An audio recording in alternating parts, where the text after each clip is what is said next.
Hello everyone, welcome to Global Online. This is Ankita Sood. So MP set paper one के smart preparation के लिए full syllabus mock test आज मैं लेकर आई हूं, जिसमें हम कवर करेंगे टॉप 100 प्लस एक्सपेक्टेड एमसीक्यूज। तो आप सभी स्टूडेंट्स ने अगर मेरी थियरी सेशंस को अच्छे से देखा है तो आप सभी के लिए ये 100 प्लस एमसीक्यू सीरीज सॉल्व करना बहुत ही ज्यादा इजी हो जाएगा। एंड अगर आप लोग इसको सॉल्व कर लेते हो तो आई एम श्योर आप लोग इस एग्जामिनेशन में बहुत ही अच्छा स्कोर कर सकते हो।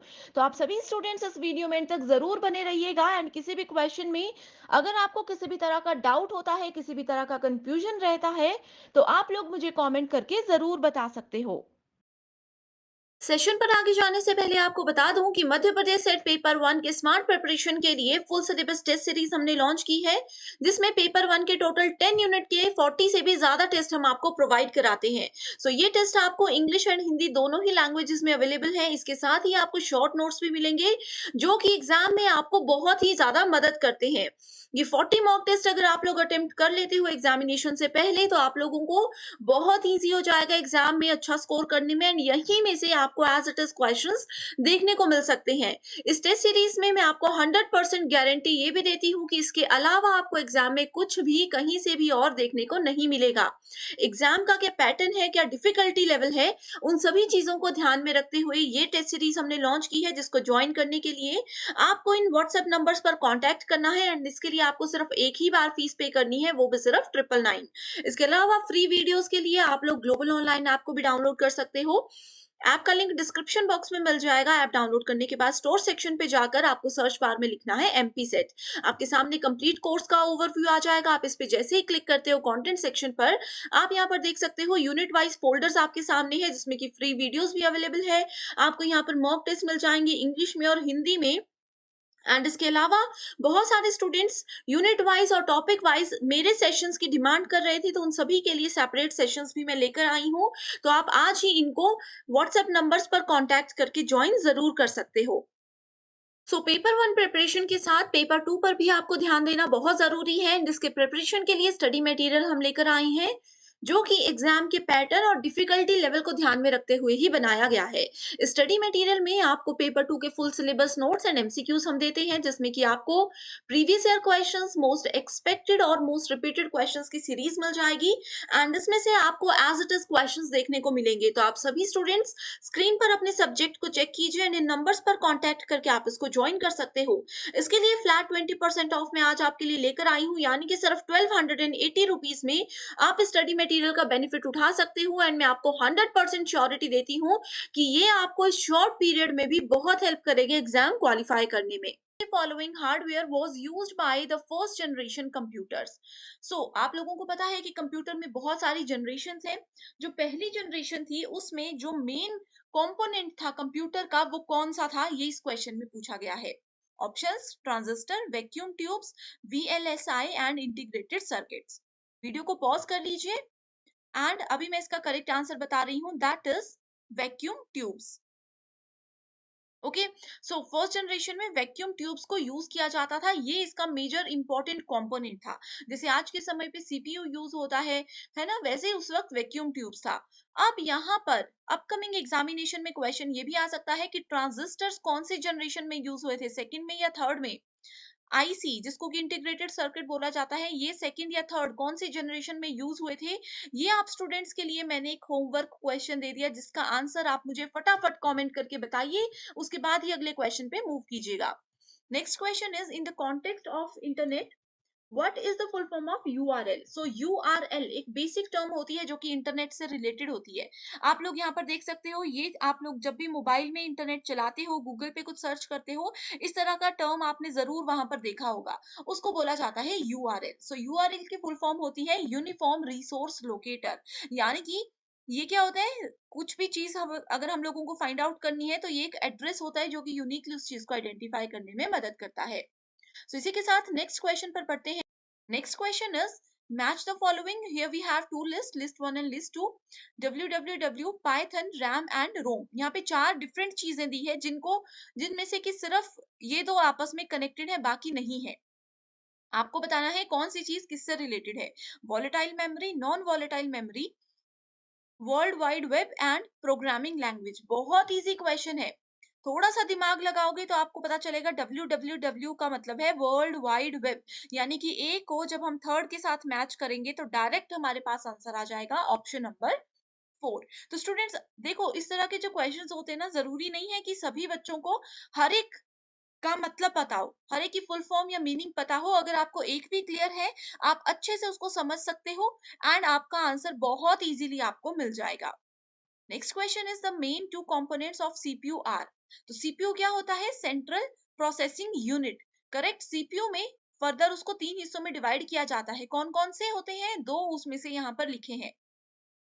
पहला होता है कंट्रोल यूनिट, दूसरा होता है मेमोरी जिसके अंदर रैम रोम ये सब चीजें आ जाती हैं, एंड तीसरा होता है एएलयू। सो करेक्ट आंसर हो गया यहाँ पर option number 1, that is control unit and ALU. Next question is Ankur receives an email informing him that his credit card is going to be cancelled. So Ankur नाम के एक person को एक call आती है जिसमें बोला गया है कि उनको एक ईमेल आती है जिसमें बोला गया है कि उनका क्रेडिट कार्ड कैंसिल होने वाला है, लॉक होने वाला है। ठीक है, the email advises him to click on the provided link. So email में लिखा था कि आपको हमने यहाँ पर एक लिंक दिया हुआ है, आप उस लिंक पे क्लिक कीजिए एंड साइन कर दीजिए, साइन इन कर दीजिए, आपके बैंक अकाउंट की सारी डिटेल्स डाल दीजिए एंड जितनी भी चीजें हैं वो यहाँ पर एंटर कर दीजिए। थोड़ी देर के बाद इसमें बताया गया है कि अंकुर नोटिस करते हैं कि उनके अकाउंट से 10,000 रुपए निकाल दिए गए हैं। तो अंकुर ने क्या कर दिया? कौन से एक स्कैम का अंकुर यहाँ पर विक्टिम बन गया। अब देखो स्टूडेंट्स, ये क्वेश्चन बहुत इजी है। आप लोग ये मत सोचिएगा कि मैथमेटिक्स है इसमें बहुत बड़ा कि 10,000 कट गए, क्या हुआ क्या हुआ। कुछ नहीं है इस क्वेश्चन में। डायरेक्ट आपको पता होना चाहिए कि अगर ईमेल की मदद से किसी को भी फ्रॉड वहां पर मैसेजेस आते हैं, किसी को भी ईमेल की मदद से बोला जाता है कि आप हमें अपना अकाउंट नंबर दीजिए, तो वो हमेशा किस कैटेगरी में आता है? वो आता है हमेशा फिशिंग स्कैम के अंदर। बस आपने इतनी सी चीज याद रखनी है। ये मैंने क्वेश्चन आपके लिए पूरा पढ़ा अगर आप पहली बार पढ़ रहे हो, पहली बार इस क्वेश्चन को देख रहे हो। अदरवाइज पहली लाइन से ही आप लोगों को पता चल जाता। जैसे यहाँ पर लगा पता कि अंकुर ने एक ईमेल रिसीव किया जिसमें कि उनके क्रेडिट कार्ड के बारे में पूछा गया है, बस इसी क्वेश्चन को इतना सा पढ़कर ही आंसर पता चल सकता था कि ये फिशिंग स्कैम है। करेक्ट। सो आई होप ये ट्रिक आप लोग याद रखोगे एंड अपकमिंग एग्जामिनेशन में पूरा क्वेश्चन पढ़ने में अपना टाइम वेस्ट नहीं करोगे। Next question is the speed of processor of a computer is measured in. So computer के अंदर प्रोसेसर्स होते हैं जो कि सारी प्रोसेसिंग को करने के लिए रिस्पॉन्सिबल होते हैं। सो प्रोसेसर्स की जो स्पीड होती है उसको कैसे मेजर किया जाता है? जैसे गाड़ियों की स्पीड कैसे मेजर करते हैं? किलोमीटर पर आवर के हिसाब से। वैसे कंप्यूटर की स्पीड मेजर करने का यहाँ पूछा गया है। Correct answer is option number 1, giga hertz, GHz। Okay. I hope students अभी तक के क्वेश्चंस में आप लोगों ने बिना चीटिंग किए बिल्कुल अच्छे से उनको सॉल्यूशन दिया होगा। वीडियो के एंड में अपना स्कोर जरूर मुझे बताइएगा। ओके।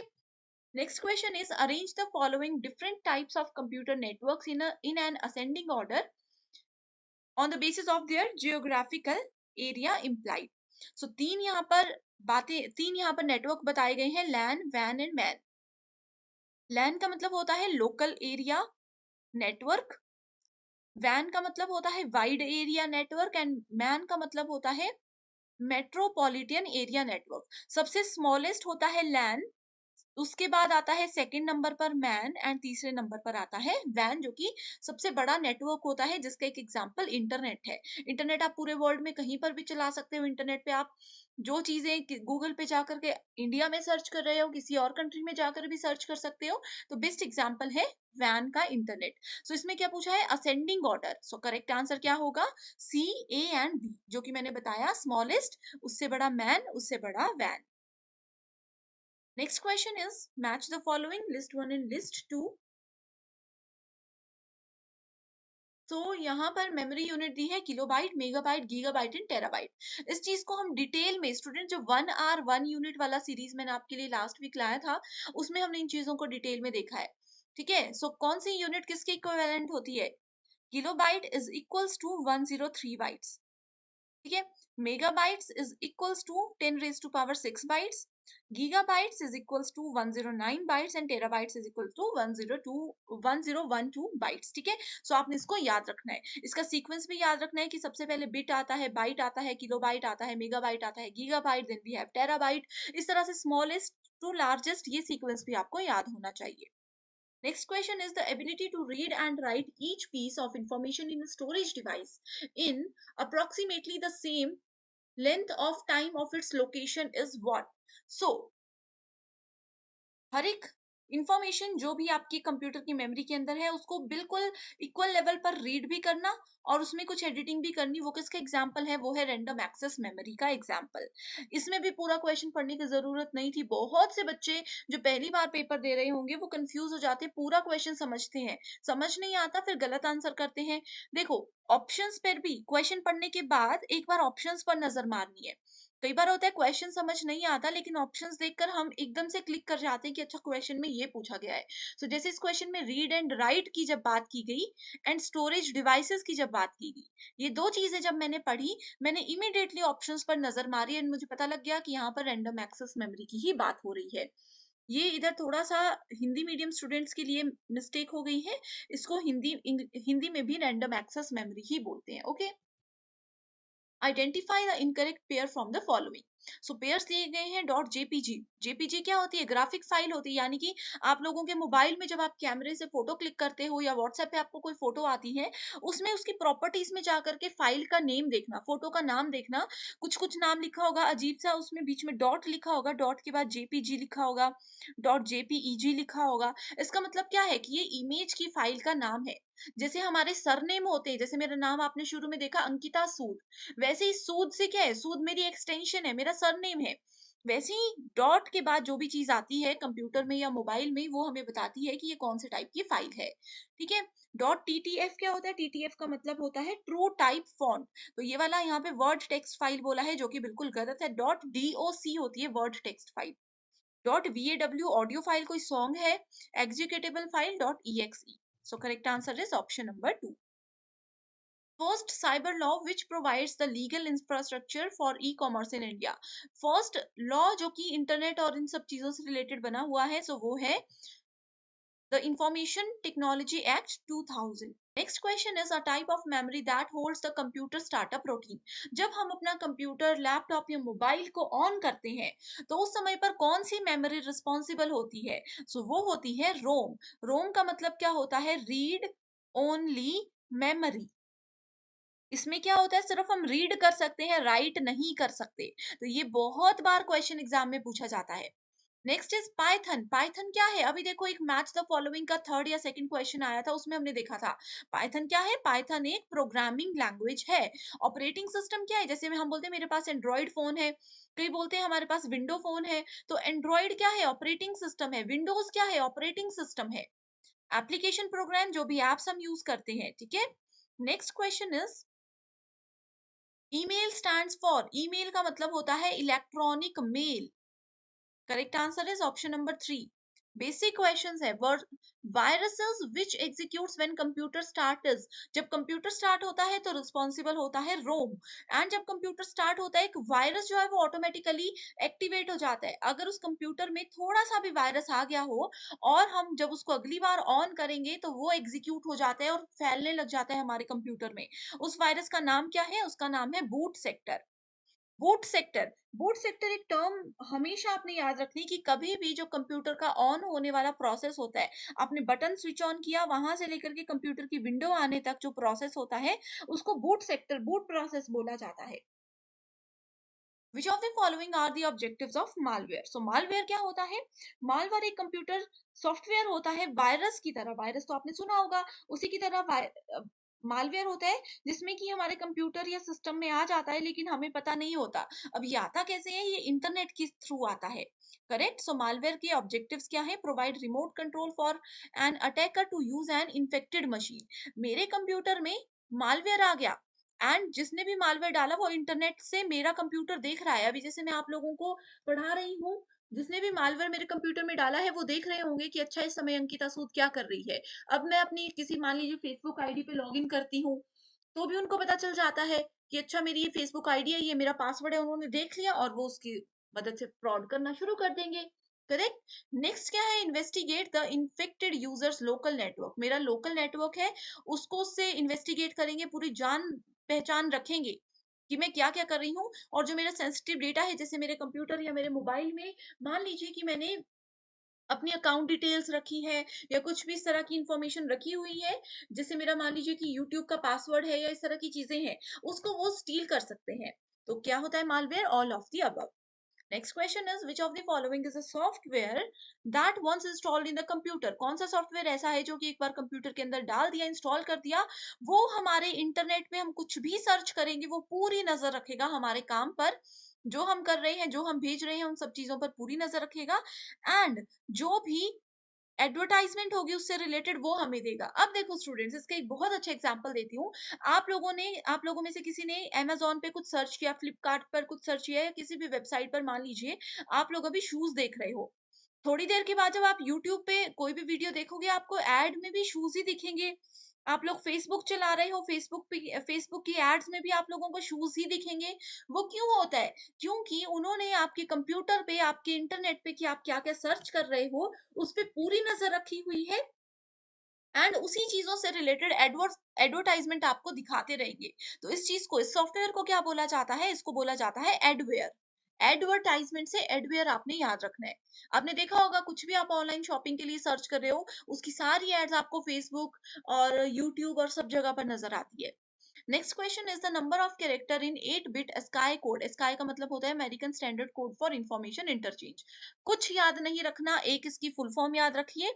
स्काई की फुल फॉर्म, एक 8 बिट स्काई कोड जो होता है वो 256 के बराबर होता है, बिना सोचे समझे, बिना लॉजिक लगाए, इसको आपने याद रखना है। The purpose of copying file to a CD. आप लोगों ने सीडीज देखी होंगी। सीडीज हम लोग बचपन में मतलब जब काफी समय पहले सीडीज यूज होती थी। अब एक सीडी लेकर आई मैं, ब्लैंक सीडी, उसके अंदर मैंने शॉपकीपर को बोल दिया कि हाँ इसके अंदर ना अच्छे से गाने डाल दो जो लेटेस्ट चल रहे हैं। तो उस चीज को क्या बोलते? कॉपी पेस्ट करना नहीं बोलते, उस चीज को बोला जाता है बर्निंग। सीडी के अंदर कुछ भी डेटा एंटर करवाती हूँ, डिलीट करवाती हूँ, कुछ भी करवाती हूँ, उसको बर्निंग बोला जाता है। स्पेशली यहाँ पर कॉपी की बात की गई है। A type of memory that holds the computer startup routine. Repeated question है ROM. Next question is bit stands for. Bit क्या होता है? Bit is very important. ठीक है, bit का मतलब होता है binary digit, that is option number 2। ठीक है, सो ये बिट क्या है? स्मॉलेस्ट यूनिट होता है किसी भी डेटा की। अब जैसे आप लोगों ने किलोग्राम सुना होगा, सबसे छोटा क्या होता है? ग्राम्स होता है। ग्राम से छोटा भी कुछ होता है क्या? वैसे कंप्यूटर में जो भी स्टोरेज होती है, जैसे मैं बोलती हूँ मुझे रोज 2 GB मिलता है, ठीक है, कोई बोलेंगे मुझे 100 MB मिलता है, तो ये वैसे ही बिट है। बिट मतलब binary digit. A file extension of MS word document. Document file मैंने अभी आप लोगों को बताया कि DOCX क्या होती है, डॉक्यूमेंट फाइल हमें पता लगती है। Next question is A2F system is used in which number system? So number system में हमारे पास 4 टाइप्स होते हैं, बाइनरी, ऑक्टल, हेक्साडेसिमल और डेसिमल। ये हमने डिटेल में ऑलरेडी डिस्कस किया है। A2F की बात करते हैं तो we are talking about hexadecimal numbers. ठीक है, बाइनरी क्या होता है? बाइनरी 0 और 2, किसी भी वर्ड के, किसी भी नंबर के बेस में 2 दिखे तो वो बाइनरी है। 8 दिखे तो वो ऑक्टल है, इसकी रेंज होती है 0 से लेकर के 7 तक। ऑक्टल, ठीक है, यानी कि 8 डिजिट्स हो गए। हेक्साडेसिमल होता है 0 से लेकर के 9 तक, उसके बाद ए से लेकर के एफ तक, कितने हो गए? बेस में 16 वैल्यूज हो गई। डेसिमल होता है 10, 0 से लेकर के 9 तक, जिसके बेस में 9 होगा वो डेसिमल होगी। तो आपने ऐसे इसको याद रखना है। डिटेल्ड वीडियो इसमें ऑलरेडी है, लिंक डिस्क्रिप्शन बॉक्स में मिल जाएगा। A virus type that is capable of shifting from one computer to another without user interaction. मेरे कंप्यूटर में वायरस है, मैंने दूसरे कंप्यूटर में ना कोई फाइल भेजी, ना मैंने उनको कोई मैसेज किया, कुछ भी नहीं किया, फिर भी वो दूसरे कंप्यूटर, साथ वाले कंप्यूटर में चला गया। वो क्या होता है? वो वॉर्म उसको बोला जाता है। वॉर्म क्या होता है? कीड़ा होता है ना? अब आप लोगों ने इसे कोरोना वायरस भी देखा, यहाँ वहां कैसे वो फैलता रहा हवा में, वैसे ही मैंने कोई फाइल शिफ्ट नहीं की, वो ऑटोमेटिकली एक जगह से दूसरी जगह पर शिफ्ट हो जाता है। Next is sniffing. Sniffing is a form of tapping phone wire. So mobile की वायर को टैप करना स्निफिंग कहलाता है, इसमें ये बोला है। एक्चुअल में स्निफिंग का मतलब होता है कि मैं नेटवर्क में कुछ भी कर रही हूँ, मेरे पूरे काम पर नजर रख रहा है कोई। ठीक है, इंटरनेट सर्विस प्रोवाइडर्स जो होते हैं उनको सब पता होता है हम क्या कर रहे हैं। ठीक है, सो वो मेरे पूरे काम पर नजर रख रहे हैं। तो sniffing is a form of tapping phone wire, and it is a process which attackers use to capture data packets containing sensitive information. So दो इंपॉर्टेंट डेफिनेशन यहाँ पर स्निफिंग से रिलेटेड दी हुई है। सो इसका करेक्ट आंसर क्या है? Option number one, that is both A and R true and R is the correct explanation of A. So sniffing मैंने आप लोगों को थोड़ा सा बता दिया, इसमें क्या होता है? It is a process which attackers use, जो अटैकर्स है वो यूज करते हैं जो भी हमारे डेटा पैकेट्स है। मान लीजिए इंटरनेट से मैंने कोई फाइल डाउनलोड कर ली, उसी के साथ उन्होंने कोई फाइल ऐसी भेज दी कि जैसे ही मैं इस सॉन्ग को जो मैंने डाउनलोड किया है इसको ओपन करूंगी, वो सिस्टम से ऑटोमेटिकली वो मेरे पूरे मोबाइल पर, मेरे पूरे लैपटॉप पर नजर रखना शुरू कर देंगे। एंड जो भी मेरा सेंसिटिव डेटा है, जो मेरी इंफॉर्मेशन है, जो मैं किसी के साथ शेयर नहीं करना चाहती, वो उन सब चीजों पर नजर रखेंगे एंड वो एक बहुत बड़ा फ्रॉड होता है। Correct. Which of the following can be the major communication barriers to online teaching? तो ऑनलाइन टीचिंग, जैसे कि आप अभी मेरा ये लेक्चर देख रहे हो, इसमें सबसे बड़ा एक बैरियर, सबसे बड़ी एक बाधा क्या हो सकती है? टेक्नोलॉजी, लीगैलिटीज, स्टूडेंट्स की कम्युनिटी, कल्चर या फिर जेंडर? तो सबसे पहले तो देखो स्टूडेंट्स, ऑनलाइन टीचिंग की बात कर रहे हैं, तो यहाँ पर आप पहले तो वीडियो को पॉज करके इसको समझ लीजिए खुद से, उसके बाद ही जो डिटेल्ड एक्सप्लेनेशन मैं बता रही हूँ उस पे जाइएगा, ठीक है? सो टेक्नोलॉजी, टेक्नोलॉजी क्या करती है?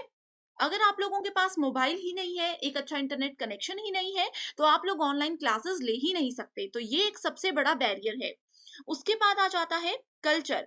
अभी भी हमारे बहुत सी जगह ऐसी है जहां पर कल्चर में ये बोला जाता है कि लड़कियों को एक अच्छी एजुकेशन नहीं दी जाती है, उन लोगों को मोबाइल फोन्स, इंटरनेट, ये सब चीजें नहीं प्रोवाइड करवाई जाती हैं। तो ये एक कल्चर बहुत बड़ा बैरियर होता है। सिमिलर जेंडर्स का भी यहाँ पर पॉइंट रहेगा। सो करेक्ट आंसर क्या है? Correct answer is option number two, that is A, D and E. Next question is assertion reason based. Giving orders to student in the classroom is a specific form of communication. यानी कि छात्रों को कुछ आदेश देना एक communication का ही तरीका होता है कक्षा में। इसका कारण ये है, the manner of orders depends on the cultural background of the student involve, कि किस तरीके से हम उनको ऑर्डर दे रहे हैं वो उनकी कल्चरल बैकग्राउंड पर, जो स्टूडेंट है जिस स्कूल में वो पढ़ रहे हैं उस कल्चरल बैकग्राउंड पर डिपेंड करता है। तो इसमें वीडियो को पॉज कीजिए एंड करेक्ट आंसर मैं बता रही हूँ, that is option number one, both A and B are true, और आर इसका बिल्कुल सही एक्सप्लेनेशन है। ये क्यों है? क्योंकि देखो कक्षा में स्टूडेंट्स को ऑर्डर देंगे तो इससे पता चलेगा कि कैसे, किस तरीके से लोगों के साथ बात करनी है। एंड ये डिपेंड करता है हमारे बैकग्राउंड पर, हमारी लोकेशन पर, जहां पर हमारा क्लासरूम है, जिस कॉलेज यूनिवर्सिटी में हम लोग पढ़ रहे हैं। डायरेक्टली बढ़ते हैं अपने अगले क्वेश्चन की ओर। ये भी असर्शन रीजन बेस्ड क्वेश्चन है। इसमें पूछा गया है, universality of communication makes education vital and vibrant, यानी कि संचार की सार्वभौमिकता शिक्षा को जीवंत और भी ज्यादा जीवंत बना करके रखती है, उसको स्प्रेड करती है ऑल ओवर द एरिया में। इसका कारण ये बताया गया है, semiotic narration does not let itself credence to make it an efficient mode of teaching, यानी कि लाक्षणिक वर्णन इसे शिक्षण का एक कुशल तरीका बनाने के लिए खुद को विश्वसनीय नहीं बनाता है। बहुत ही सिंपल क्वेश्चन है, बहुत ही बेसिक डेफिनेशंस है। करेक्ट आंसर क्या है? That is option number three, statement A. Assertion बिल्कुल सही है, लेकिन आर इसका कारण बिल्कुल ही गलत स्टेटमेंट है। ओके क्योंकि देखो, जो भी संचार में सार्वभौमिकता होती है, यानी कि सभी लोगों को जो एक साथ शिक्षा प्रोवाइड करवाई जाती है यूनिवर्सिटी लेवल पर, वो वाइटल और वाइब्रेंट होती है। इससे स्टूडेंट अपने करिकुलम के अलावा बहुत सी चीजें और भी सीखते हैं। नेक्स्ट क्वेश्चन है मैच द फॉलोइंग से रिलेटेड, जिसमें कि एक तरफ टाइप्स ऑफ कम्युनिकेशन दिया है, दूसरी तरफ उनके डिस्क्रिप्शन दी है। हिंदी मीडियम स्टूडेंट्स भी यहाँ पर डिटेल में देख सकते हैं। पहला है डायडिक कम्युनिकेशन, ये एक प्रीवियस ईयर क्वेश्चन है जो कि एग्जाम में बहुत बार पूछा जा चुका है। दूसरा है public communication, organisational communication and mass communication. बहुत से स्टूडेंट्स ऐसे होंगे जिन्होंने शायद ऊपर के ये तीन वर्ड्स अभी तक नहीं सुने होंगे, लेकिन मास कम्युनिकेशन यूजीसी नेट अगर आप कर रहे हो तो इस टॉपिक को बिल्कुल मिस नहीं कर सकते। मास कम्युनिकेशन क्या होता है? वीडियो को पॉज करके पहले आंसर नोट कीजिए, फिर एक्सप्लेनेशन पे जाइएगा। मास कम्युनिकेशन होता है जहां पर एक पर्सन बहुत सारी ऑडियंस को, एक लार्ज नंबर ऑफ ऑडियंस को एक साथ कोई इंफॉर्मेशन प्रोवाइड कराते हैं, जैसे कि न्यूज चैनल, जैसे कि रेडियो एफएम, जैसे कि कोई भाषण देते हैं। ठीक है, तो ये होता है मास कम्युनिकेशन। सो मास कम्युनिकेशन से डायरेक्टली आप इसका आंसर आइडेंटिफाई कर सकते थे कि क्या है? Messages flow through a network of interdependent relationship. ठीक है, एंड बाकी के भी आप यहाँ पर मैच करके देख सकते हो। Next question is communication stimuli used to convey the messages are known as. So संदेश संप्रेषित करने के लिए, संदेश भेजने के लिए, स्टिमुलाई का मतलब है कम्युनिकेशन करने के लिए, मैसेज भेजने के लिए कौन सी चीज का सबसे ज्यादा संचार में उत्तेजनाओं का होना जरूरी होता है? तो वो होता है कोड्स का होना जरूरी। बहुत डायरेक्ट डेफिनेशन है, बहुत बेसिक क्वेश्चन है। Again, assertion reason based question we have in group discussion. Some participants enter the fray with big chips on their students. Group discussion में बहुत सारे लोग होते हैं, सबको बोलने का पूरा अधिकार होता है। रीजन क्या है? There are antagonist people who are calm and listed. So calm and listed, ठीक है। सो बहुत से लोग ऐसे होते हैं जो कि वहां पर के विरोधी लोग होते हैं, जो कि क्लैम और सूचीबद्ध हैं। करेक्ट, इसका ये कारण इसमें बताया गया है। सो अच्छे से समझिए, करेक्ट आंसर क्या है? Option number 4, that is A is not correct but R is correct. So group discussion में कुछ पार्टिसिपेंट्स जो है वो free with big chips on their students, इसके लिए वहां पर आते हैं। Because of new media learning is no longer an assembly of. So new media में क्या चीजें आती है? ऑनलाइन टीचिंग आती है, टेक्नोलॉजी आती है, ऑनलाइन जो कम्युनिकेशन हम करते हैं वो सब चीजें आती है। Learning is no longer an assembly of facts, ठीक है। इसमें ज्यादातर फैक्ट्स पर लोग, तथ्यों पर बात नहीं करते, बस कम्युनिकेट करते हैं। ऑनलाइन जैसे आपने देखा होगा इमोजीज के थ्रू कम्युनिकेट किया जाता है, इसके कोई तथ्य नहीं होते, फैक्ट्स नहीं होते। असर्शन रीजन बेस्ड क्वेश्चन है फिर से। Allowing an issue to fester will contribute to effective communication, यानी कि किसी समस्या को कम होने देना प्रभावी संचार में योगदान देता है। इसका कारण क्या है? A good communicator will address an issue in the classroom before it becomes precarious. तो देखो, बिल्कुल हिंदी एक्सप्लेनेशन भी इजी लैंग्वेज में है, तो स्टूडेंट्स आप यहाँ से भी पढ़कर कॉन्सेप्ट्स को समझ सकते हो। फाइनल एग्जाम में भी आप लोगों के पास दोनों ऑप्शंस होंगे, तो अगर आप एक लैंग्वेज में नहीं समझ पा रहे तो दूसरे पे शिफ्ट कर सकते हो। सो यहाँ पर डायरेक्टली हम आंसर पे जाते हैं, that is option number 4।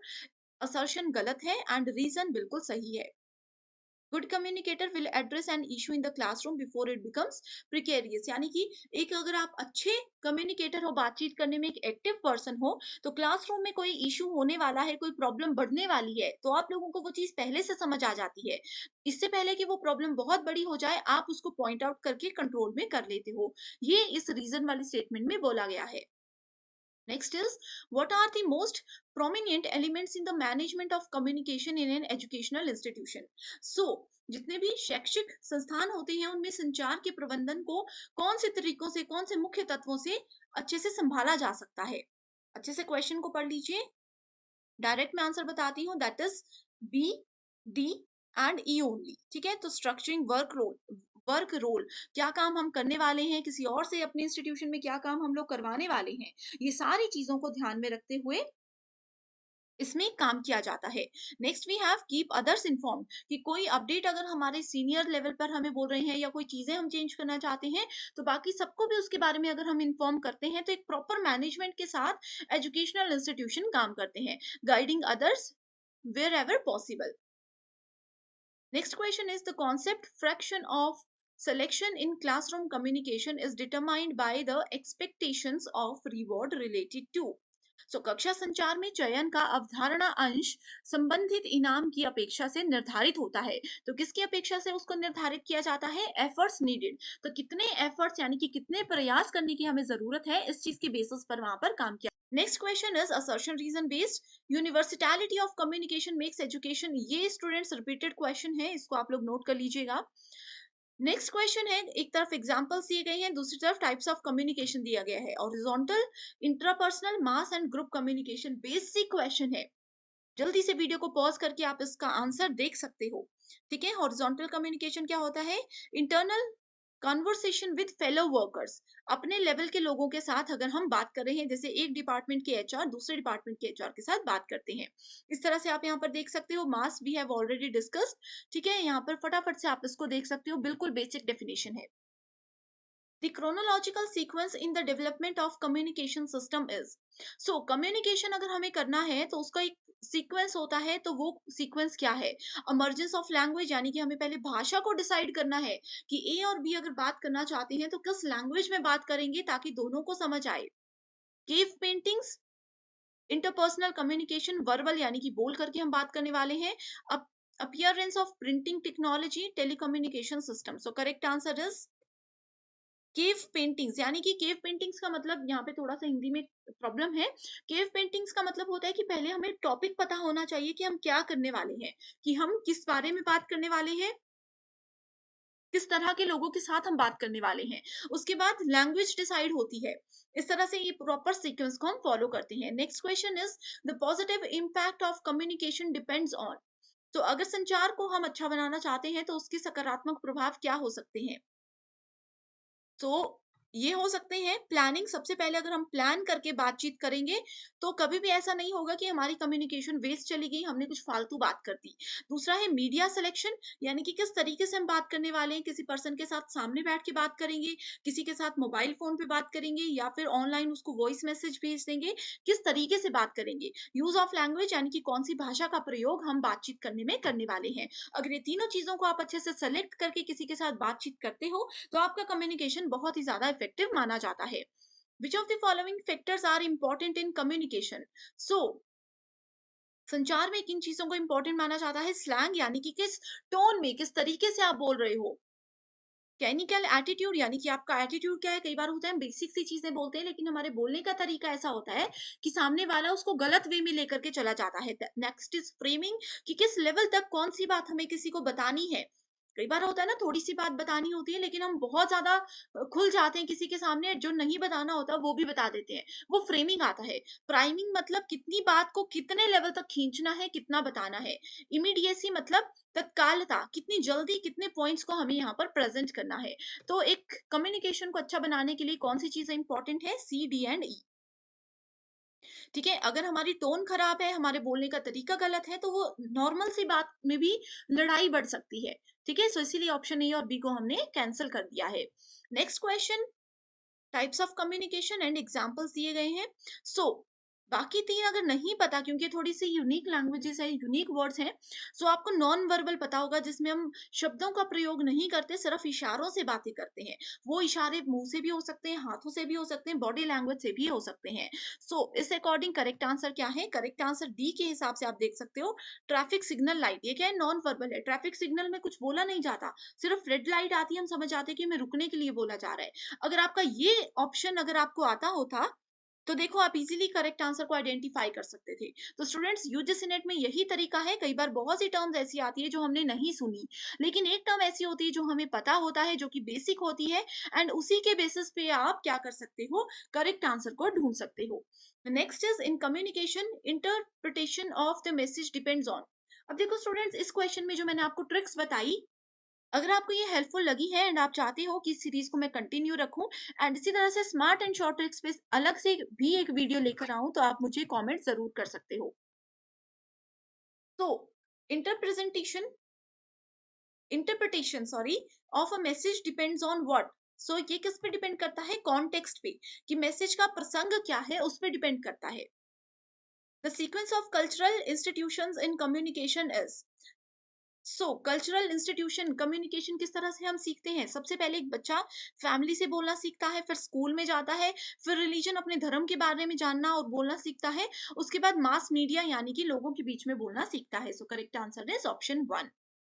Statement based question है, free and unlimited use of non verbal cues enhance the communicative aspects of classroom teaching. And इसकी स्टेटमेंट टू बोलती है, pleasant persona of the teacher enlivens the classroom ecosystem in the light of these two statements, कौन C correct है? तो यहाँ पर अगर आप लोग देखोगे, सब करेक्ट ऑप्शन है हमारे पास, option number two. Next question is the consequences of effective classroom communication are. So प्रभावी कक्षा संचार के परिणाम क्या होते हैं? ये क्वेश्चन बहुत बार मैंने डिस्कस किया है, इसको एक्सप्लेन भी मैं नहीं करूंगी, डायरेक्ट आप आंसर बताओगे। That is option number four. Next is authors दिए गए हैं एंड कम्युनिकेशन के कुछ कॉन्सेप्ट्स दिए गए हैं। ये क्वेश्चंस बहुत बार आते हैं। ठीक है, सो देखो, कम्युनिकेशन का कौन सा कॉन्सेप्ट किस ऑथर ने दिया है, कम्युनिकेशन के डेफिनेशंस कौन से ऑथर ने दी है, ये भी पूछा जाता है। So option number three is the correct answer. इसमें एक्सप्लेनेशन कुछ भी नहीं है, बस आप नाम याद रख लीजिए। Poor listening by audience leads to. अब मैं आपको पढ़ा रही हूँ, आप में से बहुत से बच्चे ऐसे होंगे जो कि वीडियोस देख रहे हैं, लेकिन याद कुछ नहीं आ रहा, सुन ही नहीं रहे हैं, तो याद भी कहाँ से आएगा? तो इससे क्या हो सकता है? इससे इनएक्यूरेट इन्फरेंस हो सकता है, यानी कि गलत निष्कर्ष निकल सकता है। अब आप लोग सुनोगे ही नहीं क्लास में टीचर क्या बोल रहे हैं, तो आप लोगों के मार्क्स कम आएँगे, तो आप लोग ब्लेम करोगे अपने एजुकेटर को कि उन्होंने नहीं पढ़ाया, तो ये इनएक्यूरेट इन्फरेंस होता है। Identify the correct sequence of mass media functions. Mass media function का एक सीक्वेंस कौन सा होता है? ये होता है, पहले आपके पास इंफॉर्मेशन होती है, फिर एजुकेशन, फिर entertainment, then we have transmission of culture, then social integration. Which of the following are true in respect of communication? Communication में कौन कौन सी चीजें बिल्कुल ट्रू है? फिल्टरिंग द प्रोसेस, कि बोलना, कितना बोलना है, किसी को कितनी बात बतानी है। बैरियर लेस प्रोसेस, कि कम से कम बाधा हमारे बोलने के तरीके में हो। Life long process, universal process या कलेक्टिव प्रोसेस? करेक्ट आंसर है सी, D and E only.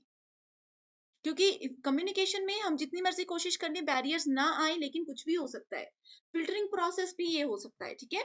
Next is cognitive dissonance in classroom communication is the result of. तो कॉग्निटिव मतलब मेंटल लेवल, किसी के दिमाग में कितनी चीजें हैं, उनका मानसिक जो लेवल है, दिमाग याद रखना, ये सारी चीजें आती हैं कॉग्निटिव के अंदर। सो इसका करेक्ट आंसर है स्टूडेंट के इंटरेस्ट पर। कोई स्टूडेंट अगर अच्छे से सुन रहा है, क्लास में पूरा दिमाग लगा करके सुन रहे हैं, तो वो अच्छा स्कोर करेंगे। उनका इंटरेस्ट है, वो तभी सुनेंगे। किसी स्टूडेंट का इंटरेस्ट ही नहीं है, वो जबरदस्ती बैठे हैं, तो वो सुनेंगे ही नहीं। तो क्लासरूम में कम्युनिकेशन बेहतर हो ही नहीं सकता। What is the correct sequence of actions in conducting an intervention based action research in education? यानी कि शिक्षा में हस्तक्षेप आधारित क्रियात्मक शोध करने के लिए क्रियाओं का सही क्रम क्या होता है? सो सिंपल सा क्वेश्चन है, मैं इसको थोड़ा सा एक्सप्लेन कर देती हूँ। डायरेक्ट आप लोगों को इतना नहीं समझना, सिर्फ ये देखना है कि एजुकेशन फील्ड में, यानी कि स्कूल कॉलेज लेवल पर अगर एक्शन रिसर्च हमें फॉलो करनी है, तो कौन से सीक्वेंस को फॉलो किया जाता है। यानी कि आपको ये तो पता ही होगा कि एक्शन रिसर्च क्या होता है, साइक्लिक रिसर्च होता है। एक साइकिल की तरह वो गोल गोल गोल गोल 4 फेजेस पे घूमता है। वो 4 फेजेस ये हैं, आपको बस ये बताना है कि पहला फेज कौन सा है, उसके बाद कौन सा फेज आएगा। तो ये इस क्वेश्चन में बेसिकली पूछा गया है। बहुत बार स्टूडेंट्स, आप लोगों को क्या करना है, क्वेश्चन अगर समझ नहीं आ रहा ना, ऑप्शंस देखिए। ऑप्शन देखने के बाद डायरेक्टली आपको आधी चीजें क्लियर हो जाती हैं कि एग्जैक्टली क्या क्वेश्चन में पूछा जा रहा है। तो इसका वीडियो को पॉज कीजिए एंड इसका आंसर आप नोटबुक में नोट कर लीजिए। तो इस क्वेश्चन का करेक्ट आंसर होगा option number 2। Next question is, which of the following purposes demands action research? So again action research पर based question है। So कौन से action research का क्या उद्देश्य होता है, क्या उसके मेजर डिमांड होती है? Developing a theory, writing a thesis, solving a classroom problem या फिर टेस्टिंग अ थ्योरी? तो एक्शन रिसर्च बेसिकली फोकस करता है, वीडियो को पॉज कर दीजिए, ये फोकस करता है सॉल्विंग अ क्लासरूम प्रॉब्लम। अब देखो क्यों होता है, जैसे कि प्रीवियस क्वेश्चन में भी हमने ये चीज देखी थी। एजुकेशन इंस्टीट्यूशन हो गई, हॉस्पिटल मैनेजमेंट हो गया, जहां पर कोई प्रॉब्लम अगर आती है, इमीडिएट हम लोगों को उसका सॉल्यूशन लेना है। उस समय पर डिस्कशन का कोई रोल नहीं होता, बस जो प्रॉब्लम है उसको सॉल्व करने के लिए इमीडिएट हम लोगों को एक्शन लेना है, तो वो होता है action research. Hospital management, school education, बच्चों से रिलेटेड कोई भी काम यहाँ पे हो रहा है, हमेशा आपका करेक्ट आंसर होगा action research. Next question is, which of the following research forms aims primarily at putting to use the theoretical advances with an eye on exploring the potential for journalizability? तो इस question में बहुत confusion हो सकता है students को। आपको इसमें सिर्फ एक कीवर्ड याद रखना है। जहां पे भी हम जर्नलाइजेबिलिटी के पोटेंशियल को एक्सप्लोर करने की बात करते हैं, ठीक है, उसकी प्रगति की ओर ध्यान देने की बात करते हैं, तो कौन सा रिसर्च होता है? ये कीवर्ड मैंने आप लोगों को बहुत बार बताया है, अगर आपने थ्योरी लेक्चर्स देखे हैं। सो इसका करेक्ट आंसर होगा option number 4, that is applied research. आपका ऑप्शन अगर स्टूडेंट्स करेक्ट है तो बहुत अच्छी बात है। अगर आपका आंसर ये गलत था, तो मैं आपको बता दूं कि सबसे पहले आता है हमारे पास प्योर रिसर्च, जिसको फंडामेंटल रिसर्च भी बोला जाता है। उसके बाद आते हैं action research and applied research. Action research मैंने आपको बताया, इमीडिएट जहां पर हम लोगों को क्विक वहां क्विक एक्शन कहीं पर लेना है, कोई प्रॉब्लम हो गई, सोचना नहीं है, डिस्कशन नहीं करना है, किसी से परमिशन नहीं लेनी है, बस उसको प्रॉब्लम को सॉल्व करने के लिए क्विक एक्शन लेना होगा। इस तरह का कोई एग्जाम्पल मिलेगा तो वो एक्शन रिसर्च के अंदर आएगा। अप्लाइड रिसर्च में आता है कि हम एक्सप्लोर करते हैं, हम सोचते हैं कि अच्छा ये कंडीशन हो गई है तो हम ये प्रोसेस को फॉलो करें या नहीं करें, इस तरह की चीजें आती हैं अप्लाइड रिसर्च में। Next is bibliography given in a research report. तो आप लोगों को पता है कि रिसर्च में थीसिस होती है, बिब्लियोग्राफी भी उसके अंदर इंक्लूड की जाती है। तो बिब्लियोग्राफी को ऐड करने का क्या कारण होता है? Helps those interested in further research, यानी कि आगे आने वाले समय में सेम टॉपिक पर अगर कोई रिसर्च करना चाहता है तो ये उसको मदद करता है। Shows vast knowledge of the researcher, यानी कि रिसर्चर के बारे में, जो शोध करता है उसके बारे में ये पूरा ज्ञान हमें बताता है। मेक्स द रिपोर्ट ऑथेंटिक, यानी कि रिपोर्ट को प्रामाणिकता ये देता है। And it in an optional part of report, यानी कि ऑप्शनल होता है, इसको रखना या नहीं रखना हमारी चॉइस होती है। सो करेक्ट आंसर क्या है, जल्दी से इसको आप लोग मार्क कर लीजिए अपनी नोटबुक में। अभी मैं आंसर बता रही हूँ, that is option number 1, helps those interested in further research. For example मान लीजिए कि किसी भी सोशल प्रॉब्लम से रिलेटेड मैं अभी रिसर्च कर रही हूँ, ठीक है। आने वाले समय में अभी 2023 में मैं ये रिसर्च कर रही हूँ, 2025 में मान लीजिए आप में से कोई student as it is topic पर रिसर्च करने वाले हैं। तो आप लोग अगर देखना चाहते हो कि अच्छा अंकिता मैम ने इस टॉपिक पर क्या रिसर्च किया था, उनको क्या क्या चीजें मिली, कैसे कैसे उन्होंने हेल्प किया था, वो सारी चीजें देखने के लिए आप बिब्लियोग्राफी देख सकते हो। आगे समय में फ्यूचर में जो भी इस टॉपिक पे रिसर्च करेगा उनको बिब्लियोग्राफी से मदद मिल जाती है। Next is in which method of research the independent variable is manipulated to observe and measure its effect on dependent variables. Correct. So यहाँ पे इंडिपेंडेंट वेरिएबल, यानी कि इंडिपेंडेंट क्या होता है, स्वतंत्र चर। और यहाँ पे डिपेंडेंट वेरिएबल, दो तरह की चीजों की बात की गई है। तो जहां पर भी ये दो इंडिपेंडेंट और डिपेंडेंट वेरिएबल्स की बात आ जाती है एंड उनके मैनिपुलेशन, ऑब्जर्वेशन का इफेक्ट दूसरे वेरिएबल पे पड़ता है, तो वो रिसर्च होता है एक्सपेरिमेंटल रिसर्च। अब एक्सपेरिमेंटल रिसर्च के एक एग्जांपल बताती हूँ। साइंस की केमिस्ट्री लैब में बहुत सारे एक्सपेरिमेंट्स होते हैं। एक एक्सपेरिमेंट में हमने एक केमिकल को दूसरे केमिकल से मिला दिया। अब इसका हम देखेंगे कि क्या इफेक्ट पड़ा। इसमें हमने तीसरा केमिकल अगर और मिला देना है तो फिर हम देखेंगे कि इसका क्या इफेक्ट पड़ेगा। तो एक्सपेरिमेंट करेंगे, एक एक करके देखेंगे कि कौन सा वेरिएबल, कौन सा चर एक दूसरे पर निर्भर है, कौन सा नहीं है। नेक्स्ट क्वेश्चन इज अरेंज करना है हमें रिसर्च के डिफरेंट स्टेप्स को इन अ करेक्ट सीक्वेंस। 6 स्टेप्स होते हैं रिसर्च के जो यहाँ पर दिए गए हैं। सबसे पहला कौन सा होता है? अब देखो सबसे लास्ट तो होगा रिजल्ट एंड डिस्कशन, तो सभी में ऑप्शन नंबर 6 है। एंड सबसे पहले है 1 एंड 2। अब इसमें से हमने देखना है identification of research problem, listening to research objectives. सबसे पहले क्या होनी चाहिए, आप रिसर्च क्यों करोगे? आप तभी किसी प्रॉब्लम का सॉल्यूशन ढूंढोगे जब आपके पास कोई प्रॉब्लम होगी, है ना। तो सबसे पहले आ जाएगा ऑप्शन नंबर 1, इस वजह से ये दो ऑप्शंस को हमने एलिमिनेट कर दिया। ऑप्शन नंबर 1 आ गया, उसके बाद ऑप्शन नंबर 2, क्योंकि इन दोनों ऑप्शंस में देखो यही सीक्वेंस है। उसके बाद ऑप्शन ये 5 में आ गया, ये 6 में आ गया, ये भी सेम है एंड ये भी सेम है। अब कंफ्यूजन है थर्ड एंड फोर्थ में, कौन सा पहले आएगा। पहले आ गया रिसर्च प्रॉब्लम पता होनी चाहिए, रिसर्च का ऑब्जेक्टिव पता होना चाहिए, उसके बाद डेटा को कलेक्ट करना है या फिर मेथड्स को यूज करना है। इन दोनों में आप अच्छे से समझ लीजिए और इसका करेक्ट आंसर है ऑप्शन नंबर 2, दैट इज पहले हम लोगों को मेथड देखना है। रिसर्च के बहुत सारे मेथड्स होते हैं जो कि ऑलरेडी मैं डिटेल में आप लोगों के साथ बहुत बार डिस्कस कर चुकी हूँ। उन मेथड्स में देखेंगे कौन सा रिसर्च का मेथड यहाँ पे यूज होगा, उस मेथड को ध्यान में रखते हुए फिर हम क्या करेंगे, डेटा को कलेक्ट करने के लिए शुरू हो जाएंगे। ठीक है, अगर स्टूडेंट्स आपने इस तरह के टॉपिक डिटेल में अभी तक नहीं देखे हैं तो आप मुझे कमेंट कर दीजिए, मैं वहां पर आपके साथ लिंक्स शेयर कर दूंगी। Next question is in which of the following there is considerable scope for violation of research ethics. Research ethics का मतलब होता है नैतिकताएं। अब रिसर्च की नैतिकताओं का उल्लंघन करना यानी कि वियोलेशन करने का क्या यहाँ पे पॉइंट है, ये पूछा गया है।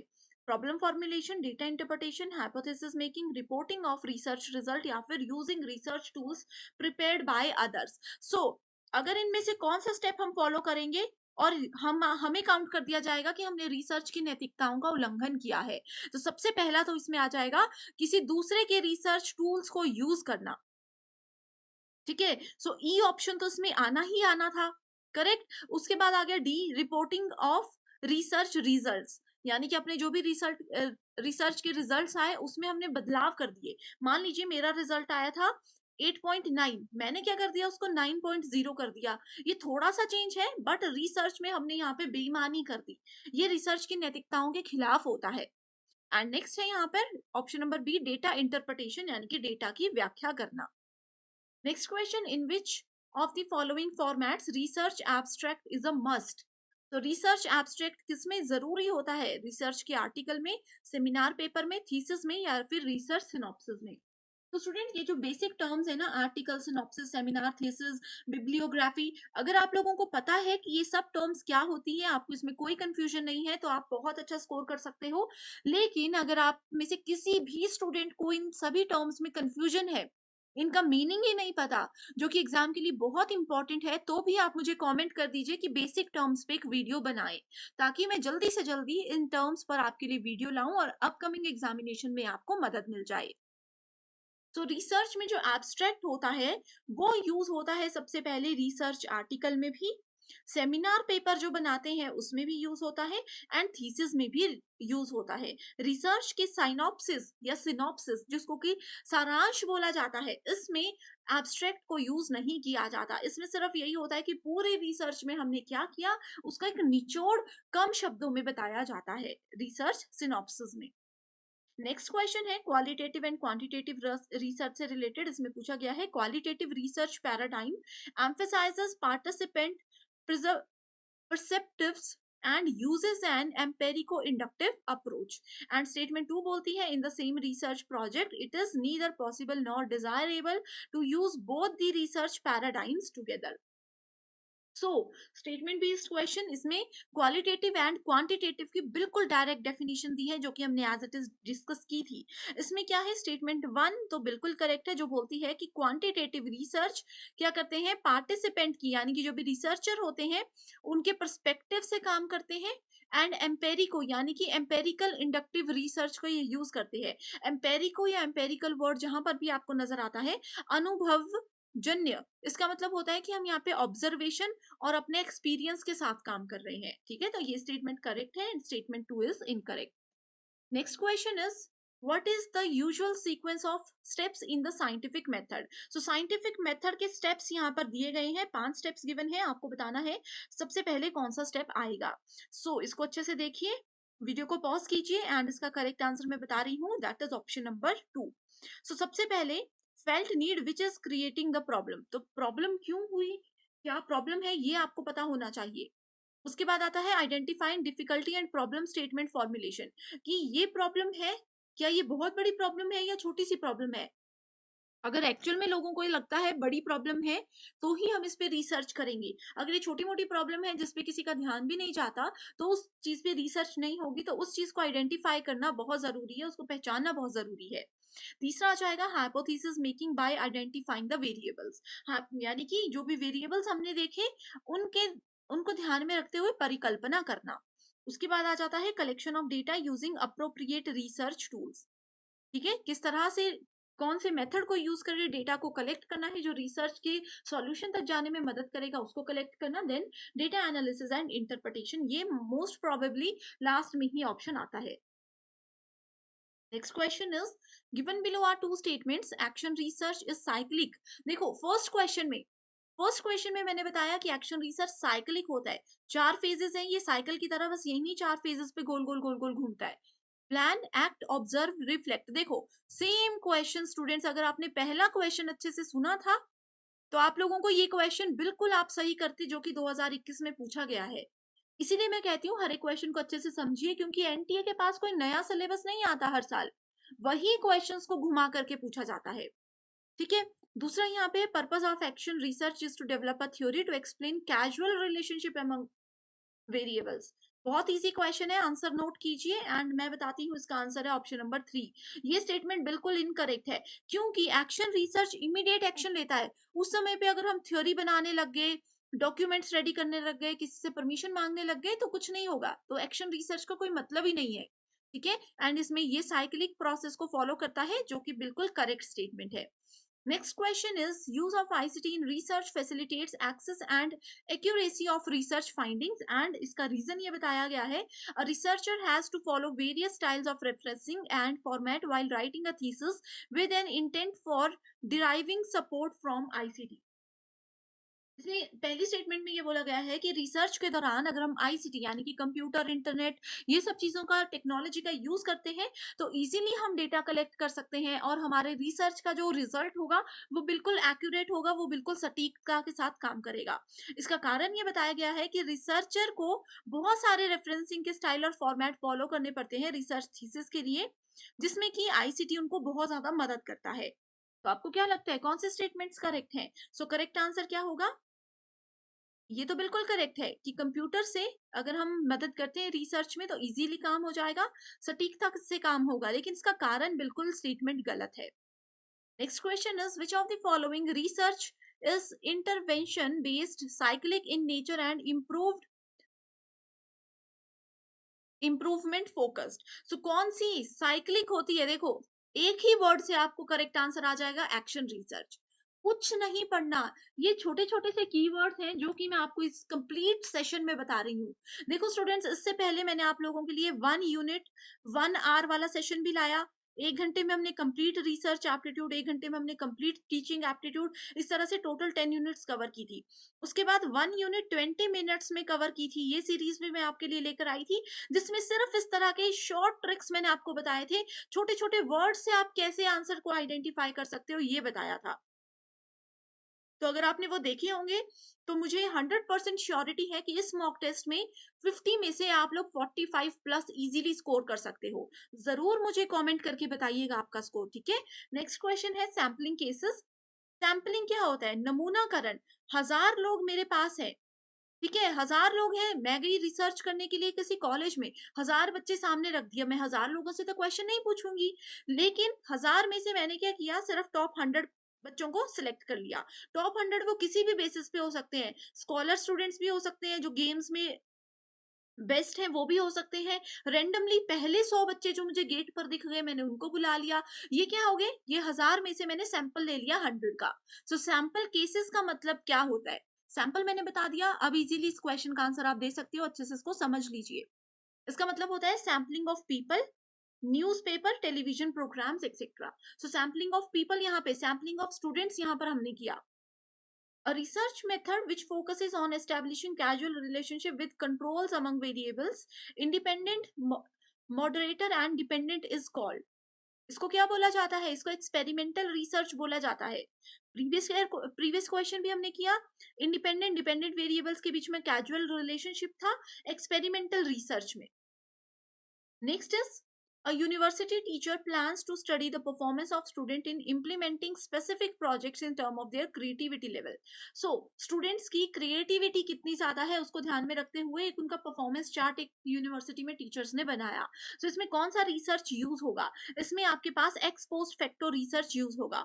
ex post facto होता है आफ्टर द इंसिडेंट, यानी कि कुछ प्रॉब्लम हो गई, उसके बाद हमें पता चलता है कि अच्छा ये हो गया है, अब हमें पता चल रहा है, अब उसके बाद हम रिसर्च करेंगे। सो एक्स पोस्ट फैक्टो, पोस्ट का मतलब ही होता है बाद में। Which of the following sampling methods are in research are non probability based? So sampling we have already discussed, sampling में दो types होते हैं, probability and non probability, correct? So probability के 4 टाइप्स, नॉन प्रोबेबिलिटी की 4 types आपको 100% exam में आएंगे ही आएंगे। 10 मिनट का टॉपिक है प्रोबेबिलिटी और उसके दोनों टाइप्स, ठीक है, सैम्पलिंग और उसके दोनों टाइप्स 10 मिनट का टॉपिक है, एंड आपके 4 नंबर पक्के हो सकते हैं, ठीक है। सो यहाँ पे नॉन प्रोबेबिलिटी के टाइप्स जल्दी से देखिए, मैंने ट्रिक्स के साथ आपको ये प्रीवियस वीडियो में बताए हैं। तो इसका करेक्ट आंसर है बी, डी एंड ई। ये तीनों टाइप्स किसके अंदर है? नॉन प्रोबेबिलिटी के। बाकी क्लस्टर और रैंडम किसके अंदर आता है? प्रोबेबिलिटी के। बाकी के जो रिमेनिंग है आप मुझे कमेंट करके बता दीजिए स्टूडेंट्स, ये होमवर्क क्वेश्चन है, आप लोगों की बहुत अच्छी रिवीजन हो जाएगी। कमेंट करके बताइए कि प्रोबेबिलिटी के कौन कौन से टाइप्स होते हैं, नॉन प्रोबेबिलिटी के कौन कौन से 4 टाइप्स होते हैं, जल्दी से बताना। Next question is statement match the following, जिसमें कि फॉर्मेट ऑफ प्रेजेंटेशन है, दूसरी तरफ डिस्टिंक्टिव फीचर्स है। हिंदी मीडियम स्टूडेंट्स यहाँ पर इस क्वेश्चन को देख सकते हो, ये थोड़ा सा मिसप्रिंट हो गया है आई थिंक, यहाँ पर आप इसको देख लीजिए।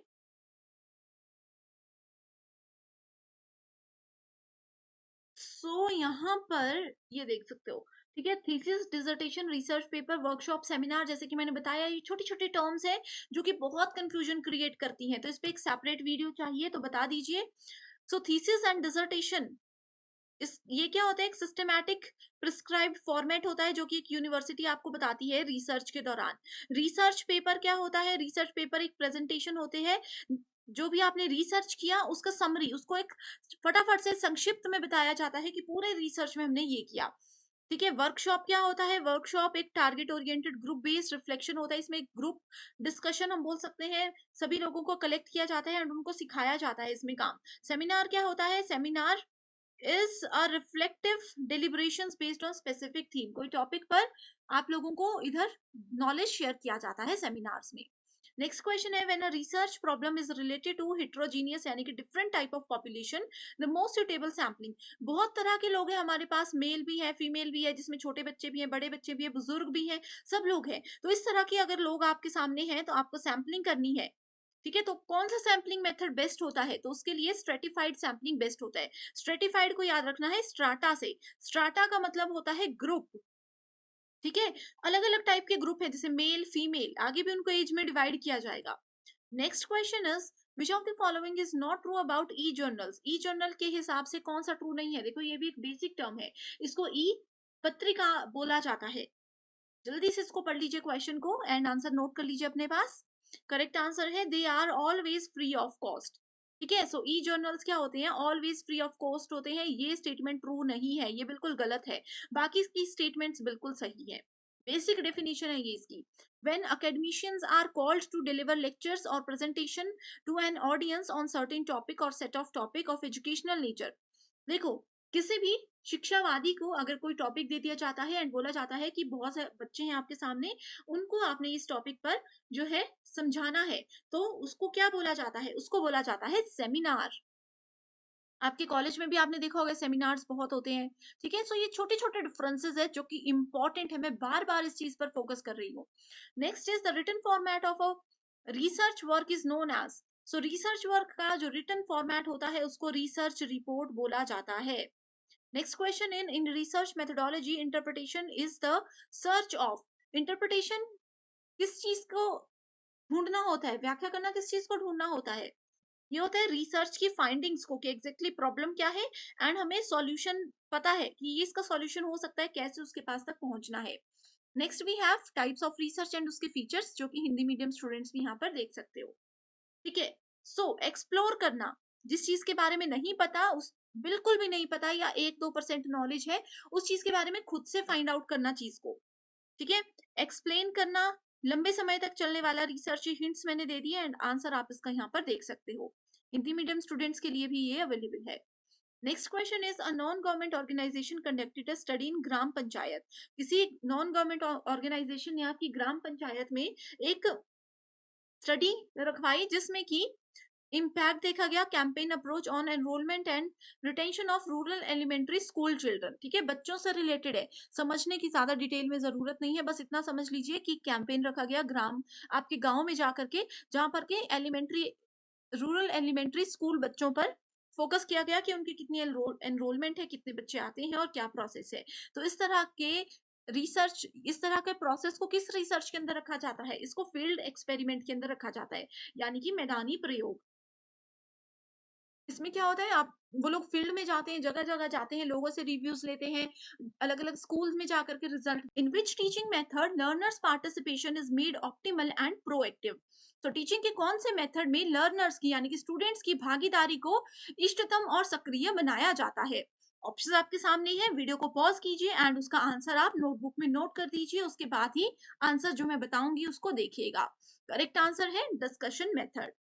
Next question is, in which level of teaching there is optimum scope for cognitive interchange requiring analysis and synthesis, so different levels है teaching के, सभी की definition हमने real life examples के साथ डिटेल में डिस्कस की है। so इस क्वेश्चन में क्या पूछा गया है उसको अच्छे से समझ के आंसर नोट कीजिए। करेक्ट आंसर है हमारे पास option number 3, that is reflective level. Next question पे बढ़ते हैं जिसमें पूछा गया है, which one of the following assessment procedures is conducted during an in process teaching learning session. So teaching learning session के दौरान कौन से असेसमेंट प्रोसीजर को फॉलो किया जा सकता है जिससे कि प्रोग्रेस भी स्टूडेंट्स की अच्छी हो सकती है। सो इसका करेक्ट आंसर है option number 2, that is formative assessment. Next is which of the following is अ की बिहेवियर इन इफेक्टिव टीचिंग। तो एक टीचिंग को प्रभावी बनाने के लिए, शिक्षण को प्रभावी बनाने के लिए कौन कौन से प्रमुख व्यवहार होते हैं? Using students idea, structuring instructional variety, questioning. Most important and repeated question है ये। Next question, select the alternative which consist of positive factors contributing to effectiveness of teaching. So कौन से वो इंपॉर्टेंट पॉजिटिव फैक्टर्स हैं जो कि teaching को effective बनाने में, प्रभावी बनाने में मदद करते हैं? फैक्टर्स दिए गए हैं, अपने आप को एक टीचर की जगह पे रखिए एंड रियल लाइफ में क्या क्या चीजें कैसे काम कर सकती हैं, उस तरह से आप इस क्वेश्चन को सॉल्व कीजिए तो डेफिनेटली आपका आंसर बिल्कुल सही होगा। वीडियो को पॉज कीजिएगा एंड करेक्ट आंसर है option number 4, that is A, C and F. Next question is, in the list given below, identify those key teaching behaviors which have been observed to be contributive to effectiveness. Again, teaching को effective बनाने के लिए कौन से की behaviours use हो सकते हैं? लिस्ट आपके सामने है। इस क्वेश्चन को ऑलरेडी हम डिस्कस भी कर चुके हैं, तो अगर आप हमारे रेगुलर स्टूडेंट्स हो, थ्योरी सेशंस आपने देखे हैं, तो बहुत इजी क्वेश्चन ये आपको लगेगा। करेक्ट आंसर है option number 3। Next question is, what is the hallmark of reflective teaching. चिंतनशील शिक्षण की पहचान क्या होती है? रिफ्लेक्टिव टीचिंग क्या है? ये एक लेवल है जो कि हाईएस्ट लेवल होता है, थर्ड लेवल होता है। करेक्ट? तो right answer here is option number 1। Next question is, which of the following characteristic in classroom teaching behavior as given below will be classified as a part of formative assessment।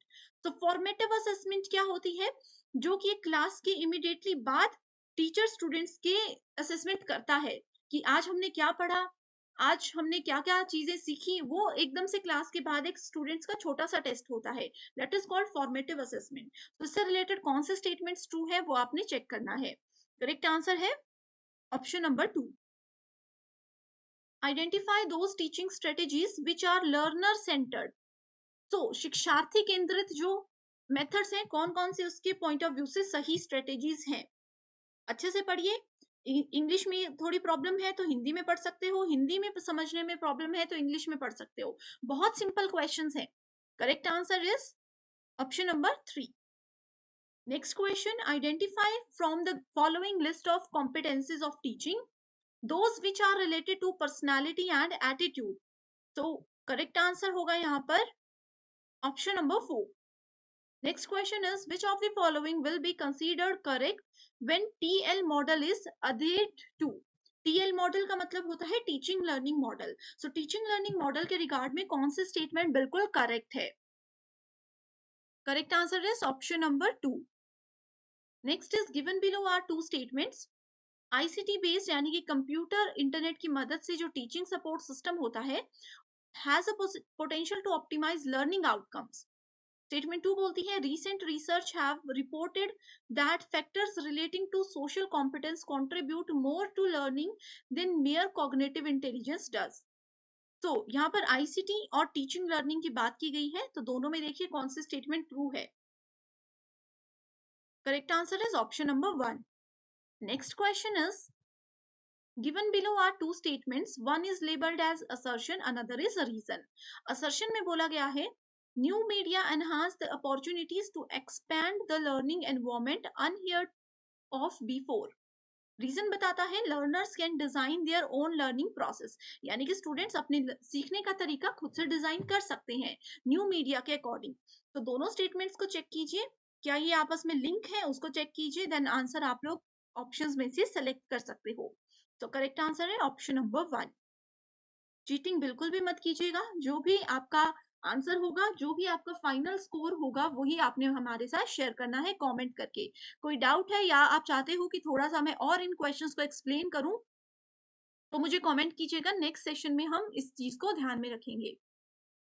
While reporting the result of assessment, a college teacher makes use of percentile ranks in place of score obtained by his or her students। What kind of evaluation will it be called? तो एक report में teacher ने students को क्या किया, assess किया and score की जगह परसेंटाइल में वहां पे मार्क्स दिए। तो ये कौन से तरह का इवैल्यूएशन है? बहुत इजी क्वेश्चन है। रियल लाइफ एग्जांपल्स को लेकर के थोड़ा सा कंफ्यूज करने की कोशिश की गई है, लेकिन अगर आपको ये 4 टाइप के इवैल्यूएशन की बेसिक डेफिनेशन पता है तो आप इजीली इस क्वेश्चन को सॉल्व कर सकते हो। तो ये है नॉर्म रेफरेंस इसका answer. Next question, programmed instructional material uses active responding and immediate feedback as important principles of learning. Statement 2 says Skinner's reinforcement principle is the basis for the preparation of linear type of programmed instructional material. So इन दोनों में से कौन सी statement correct है? अच्छे से इसको समझिए, बिल्कुल बेसिक डेफिनेशन है स्किनर्स के डेफिनेशन के according. Correct answer is option number 1। Next is which of the following describe understanding level of teaching? Systematic, step by step presentation to promote retention of facts presented, and बाकी के options भी आप पढ़ सकते हो। यहाँ पे अंडरस्टैंडिंग लेवल, देखो स्टूडेंट्स क्वेश्चंस में स्टेटमेंट थोड़ी सी कंफ्यूजन हो सकती है आप लोगों को मे बी, लेकिन अगर आपको ये बेसिक डेफिनेशन पता है अंडरस्टैंडिंग लेवल की तो आप बहुत इजीली इसको सॉल्व कर सकते हो। एंड अगर आपने हमारे प्रीवियस सारे 1 आवर वाले सेशन देखे हैं तो आपके लिए ये क्वेश्चन बहुत ईजी है। तो करेक्ट आंसर है option number 4। Which of the following educational objectives are considered to be higher level in effective domain of taxonomic scheme? So correct answer है option number 3. Next is statement based question. In a classroom, every teacher has to perform the gatekeeping function. Statement 2, every teacher in any higher educational institution should act as the moral custodian of students both inside and outside it. So correct answer is option number 1. Next question, which of the following constitutes the ability or can do component for describing the competence of a teacher? Options are given here. Basic competence पूछे गए हैं teaching के यहाँ पे। Correct answer is option number 1. Next is, in which level of teaching the activities of structuring, guiding and closing supervising the students behavior predominate? It कौन से level पर ये होता है? देखो सबकी डेफिनेशन पता है तो क्वेश्चन को उसके साथ रिलेट कीजिए। करेक्ट आंसर होगा option number 4. When reflective level teaching and learning are successful, students emerge with. Correct answer is option number 2. A model of teaching is a description of. Model of teaching किसका वर्णन है? Correct answer is option number 2. Next question statement based है. Maximum performance tests are designed to assess the upper limits of the examinee's knowledge and abilities. Statement 2, typical response tests are designed to measure the behavior and characteristic of examinees. Correct answer is option number 1. Reflective level teaching is different from memory level teaching. दोनों levels की definition को relate कीजिएगा because the pattern of communication that is involve in reflective level is basically what. So reflective level में कौन से communication के pattern को use किया जाता है? बेसिक क्वेश्चन है। Correct answer here is option number 4, that is transactional. Given below are 2 statements. The use of ICT यानी कि computer internet in organizing teaching learning program in the universities has the potential to optimize learning outcomes. Statement 2 says formative assessment provides support to enhancing the quality of teaching learning sessions.